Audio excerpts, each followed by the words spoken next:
Things are now starting to come together. Been rebuilding from the whole robbery incident. I still need to get that camera though, so right now I'm still using my phone. It works fine, I think, for now. So for now, here's what we have, and let's finish this thing off. First up, you can call this an honorable mention, or you can call it just Michael f***ed up the numbering on his list and forgot to put this one in somewhere. It's Star Wars The Force Awakens. Call it a 5.5, if you will.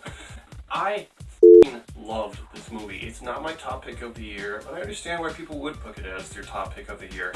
It's the movie that puts Star Wars back on track. I know people are saying it's too familiar to the original movie, or movies even, similar concepts, but it's kind of like I think of it as a soft remake, soft reboot sort of situation. It reminds us what we loved about Star Wars and does it without giving us a full reboot. It continues the story while still feeling like a reboot. And I think that was a really clever way to do this. More so than the prequels too, it actually feels like a f***ing Star Wars movie. Prequels were too nice, pretty, and clean. Its galaxy can get a little dirty sometimes.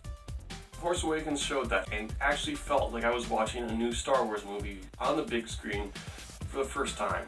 That was an amazing feeling. I love these new characters. I love Finn. I love Rey. I love BB-8. Got my little BB-8 notebook right here. This was a more emotional journey than I thought it was going to go on too. I know for the two of you who haven't seen it yet, I won't say it, but yeah, it goes down, and it's heartbreaking.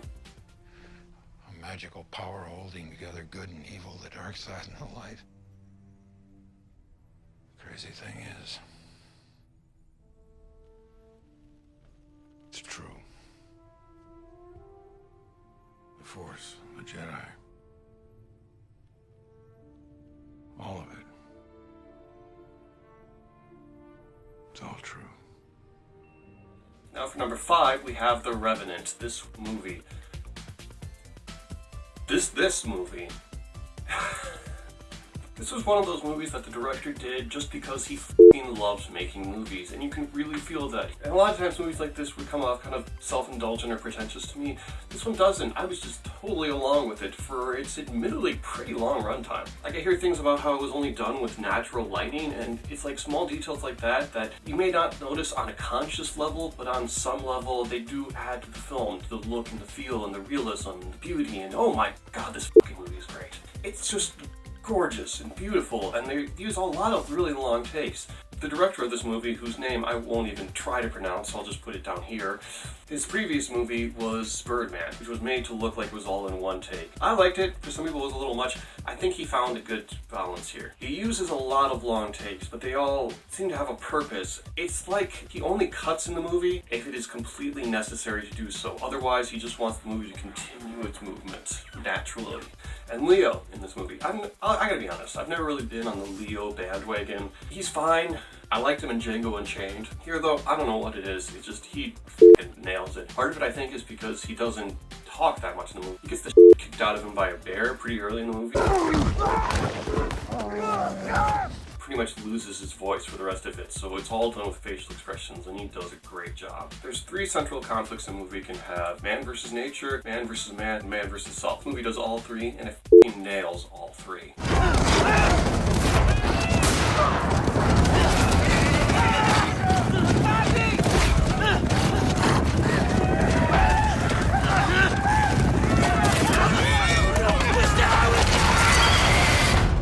Number 4 are Mad Max Fury Road. This was some of the most fun I had in a movie all that year. It was a blast. I have not had this much fun watching a movie probably since the first time I saw The Avengers. And even that had the benefit of knowing these characters. Mad Max, the characters are pretty basic. Other than Max, you don't really know any of them. And even Max himself is played by a different actor. The movie knew exactly what it was supposed to be. It was just a long-ass chase ride. I've heard people compare this to things like Tom and Jerry or Roadrunner cartoons. Yeah, sure, just fucking ridiculous chases for the sake of fucking ridiculous chases, and I had fun with it.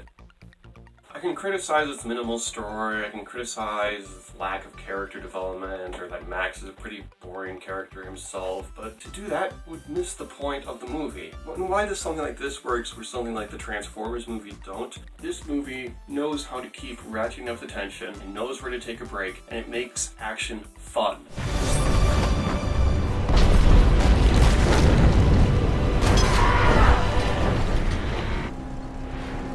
Oh, what a day! What a lovely day! And on the complete opposite end of the enjoyment spectrum, we have When Marnie Was There. Studio Ghibli said for a while that this was going to be their last anime film. Now it's looking like that's a little less likely, but even if it was, I would have been okay with it because this is one of the best anime movies I have ever seen. Not a big fantasy or anything like that, it's just a deep, interesting character study between these two girls getting to know each other. Essentially about this girl moving to a new town. She befriends this other young girl named Marnie. Marnie teaches her how to love life and live freely, but Marnie has secrets of her own. And the ending of this movie just floored me. It was heartbreaking, but uplifting at the same time. This is a gorgeous, beautiful, emotionally resonant movie in the best way, and I implore anyone who hasn't seen it to go see this movie. And speaking of emotional journeys, let's talk a little bit about Room. This is my number 2 pick because there was another movie that I just enjoyed a lot more than this one. A movie I can see myself returning to more than this one. But in terms of what was the best movie, in terms of artistry, technicality, and emotional potency, f***ing Room, no contest. It's the story about a woman who's kidnapped by this man and kept in the titular room. There she has a child, the room is all the child knows, and eventually they get out and the child is seeing the world for the first time. This movie was just so good. The thing that makes it work about it is that yes, it takes you through some really dark places. Obviously, given the subject matter, it kind of has to. But what makes it work is that, for one, those dark places aren't indulged in. They're shown, they're respected, but they are graphic. Second, coming from those dark places, it makes the times when you get to those bright places just feel so much better. The movie manages to be one of the most uplifting, heartfelt movies I've probably ever seen.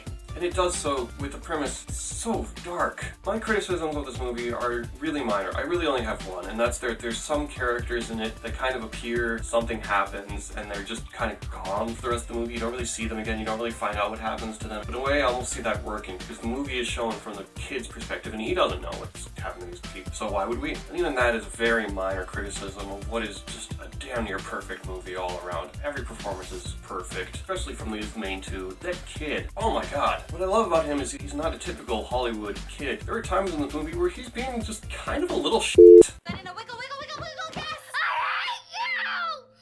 But I'll tell you what, kids can be a little shit sometimes.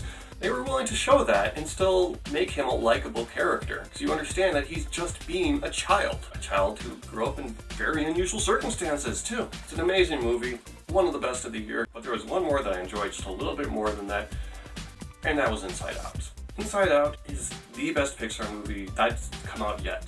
With hands down, no contest, perfect. First of all, it's just a great idea. I know we've seen this idea in some ways before. Everyone keeps citing that show in Herman's Head that I don't think anyone ever watched before Inside Out came out and they could compare, oh, it's like Herman's Head.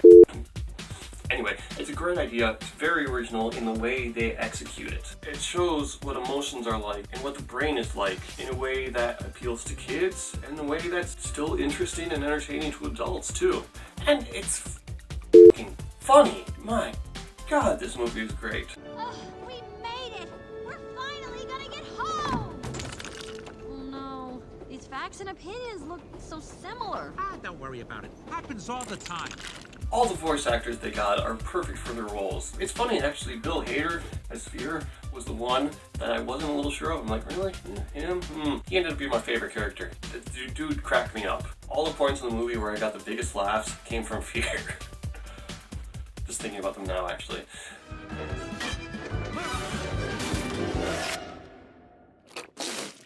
Huh? Sadness, what are you doing? Come back here.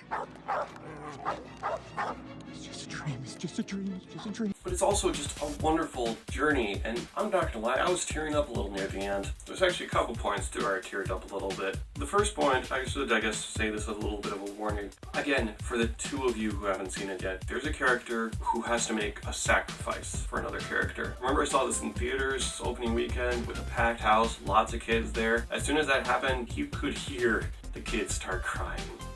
It f***ing got to them. But I think that's good, because it raises discussion, and it makes them deal with something that people will have to deal with. The movie has a message of the importance of all the emotions, even the importance of sadness. I don't want to go into spoiler territory, but it manages to show this message in a way that is absolutely genius and beautiful. And for me personally, it really struck a chord and really affected me on some level. Hands down, this has got to be Pixar's best movie. It's just everything a Pixar movie should be. Everything a movie should be. It's entertaining, emotional, you laugh, you cry, you have a great time. I left the movie just loving it. When Riley doesn't care about a memory, it fades. Fade? Happens to the best of them. Except for this bad boy. This one will never fade. The song from the gum commercial. You know, sometimes we send that one up to headquarters for no reason. Plays in Riley's head over and over again, like 1,000,000 times. Hey, what do you think? Should we do it? Yeah. Okay, here we go! What the? This again? And those are my top 5. We finally made it. Coming up next, my top either 10 or 5 of 2016. I haven't seen 10 great movies of last year yet. But for now, I say adieu. Thanks to those of you who hung out through this whole time, and stay tuned for more good stuff, hopefully with a better camera.